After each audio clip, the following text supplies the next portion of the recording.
What's up, fight fans? This is Kurt DeVille with Counterpunch Boxing News, and I have some new news concerning the redemption list. Here on Counterpunch Boxing News, I've created a new list. It's called the List of Redemption, or the Redemption List.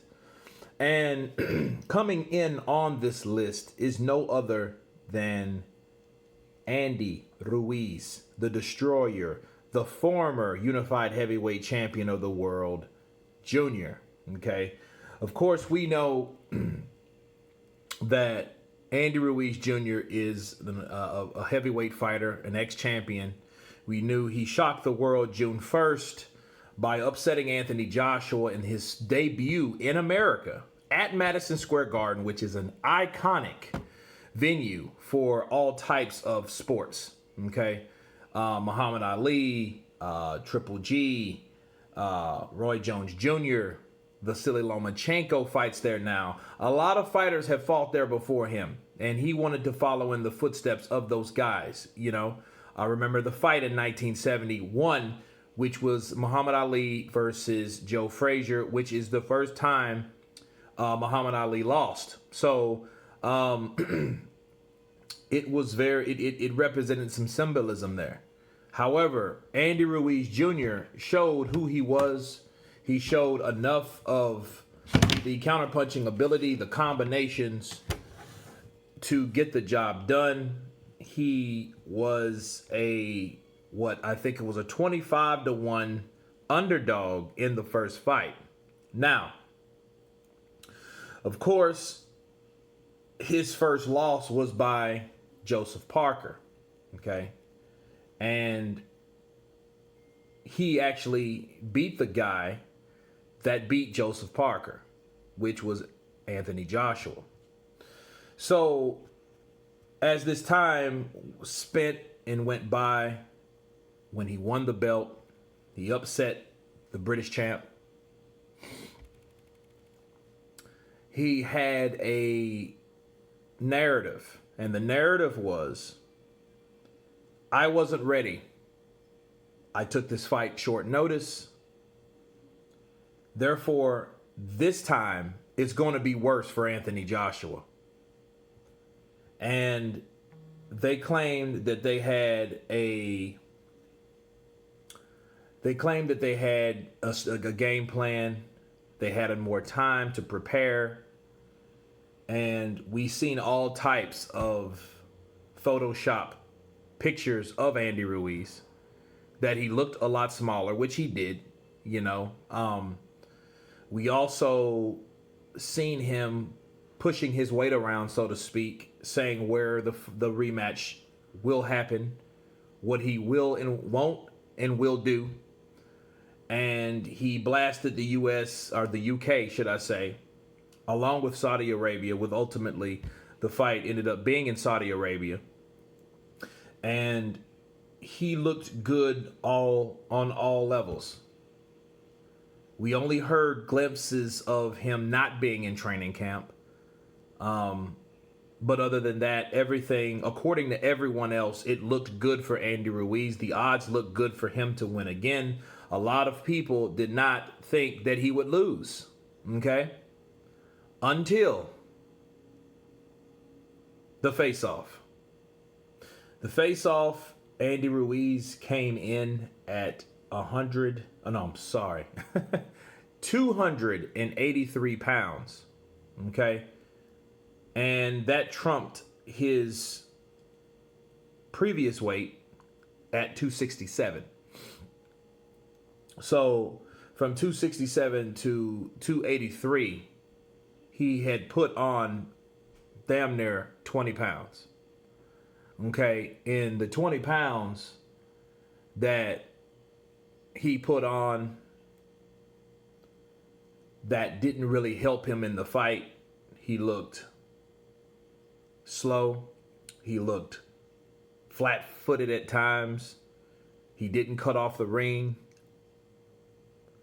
And he looked frustrated because the type of style that his opponent, the challenger, Anthony Joshua at the time, implemented was difficult to him, and he had no answer for it.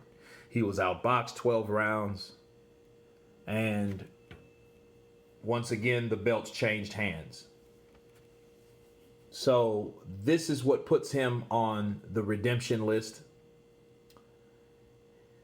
At this point, what another thing, the primary thing that hurt Andy Ruiz was the excuses. That was the number one thing. Oh, I wasn't prepared.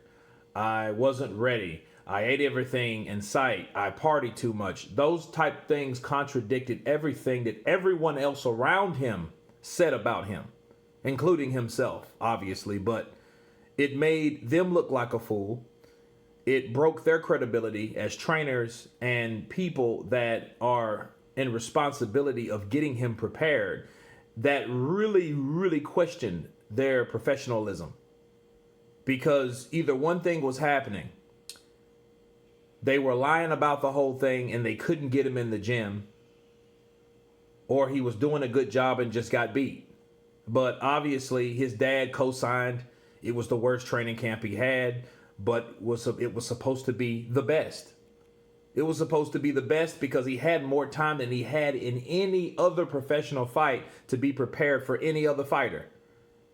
And people blamed it on the money. Of course, that could have happened. Money reveals you a lot of times. But that money did nothing to his drive. But what didn't stop him from selling a wolf ticket was the idea that he was actually training and he wasn't training. So it's either he was not training and partying, or then he was getting people to lie for him. But the question would be, how could you lie about a guy not being in shape when you can clearly see on the scales that, hey, this dude is massively heavier than he once was? Now, the theory was that he was losing weight and he looked bad in training, but then he started gaining weight. But then if he started gaining weight, how much weight did he lose before deciding to gain weight again? You know, there was no barometer. There was no cap on where this guy's weight could be. And that was a problem. So when he got on the scales, from the scales to the ring, after the fight, to the excuses, we have to wonder if Andy Ruiz will really ever be the way he was, because money can spoil you. That's why he's on the redemption list. Andy Ruiz needs to redeem himself to get himself off the list. This list is for the fighters that need to redeem themselves, need to make account of their careers since they fell from grace. And Andy Ruiz is number one on the list right now. Why? Because he lied and said that he was ready and wasn't ready. Maybe he relied on the left hook, the punch from the gods, or the punch from God, or the lucky punch, or however you want to slice it and dice it. That's probably what he was relying on. He thought that Anthony Joshua was a shot fighter, therefore he didn't care and didn't need any type of training whatsoever. He thought he was Deontay Wilder. He could just yell "bomb squad" and throw that one punch, the punch that hurt Anthony Joshua, and that'll be all she wrote. So there's no need of exercising and training. That's the only thing that I can come up with on why he did not train, besides other than he decided to party, eat everything in sight, drink a lot of alcohol, because that's the only thing that you could do, you know, in past tests, alcohol consumption, right? So I guess he thought that he was going to do that and then lie and you know, and play the mind games with the other side. Like, hey, he's losing weight. He's going to be faster. He's going to be quicker. Speed equals power. And a lot of people were thinking like, well, if he loses too much weight, he looks sluggish. This, that, and the other. But none of that mattered. He didn't look sluggish at all. He just looked like he could not perform the way he normally did due to the style that was in front of him. So not only does he have to redeem himself and get himself back off the list, he needs to show that it's not a fluke. He needs to show that he can train properly. He can be that hungry guy that he was before he got the first fight in the first place with Anthony Joshua. He needs to be that particular guy in order to get off that list. Can he do it? It remains to be seen. I think he can. Sadly, though, a lot of people don't think that he can.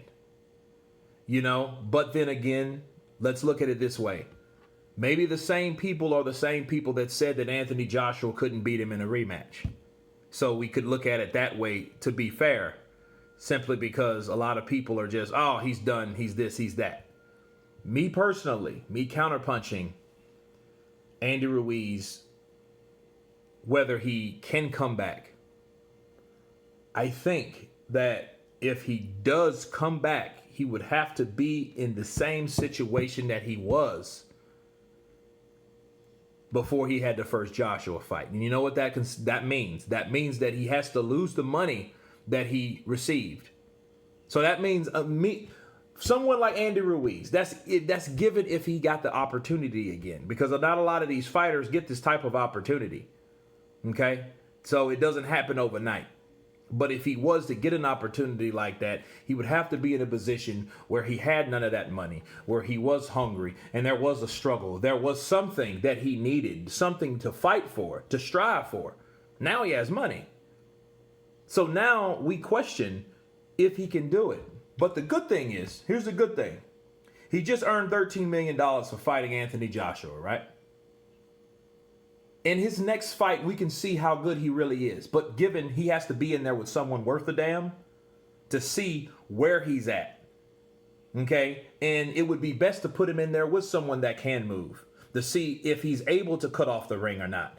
Because that's going to dictate what condition he's in physically. Can he move and cut off the ring like he should have did with Anthony Joshua? To show you like, hey guys, I'm back. This is what I should have done with AJ.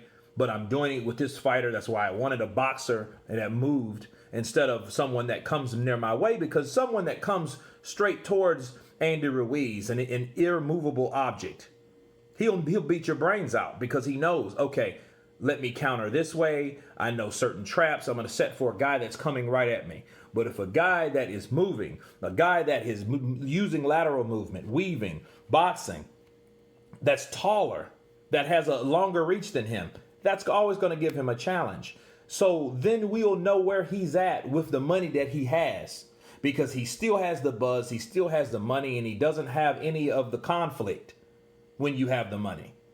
That's one way we'll know. And the other way we'll know if he loses it all, then he has something to fight for. But as of right now, there's nothing really to fight for. So how can we really know where he's at mentally? Because we already know where he's at financially. Okay?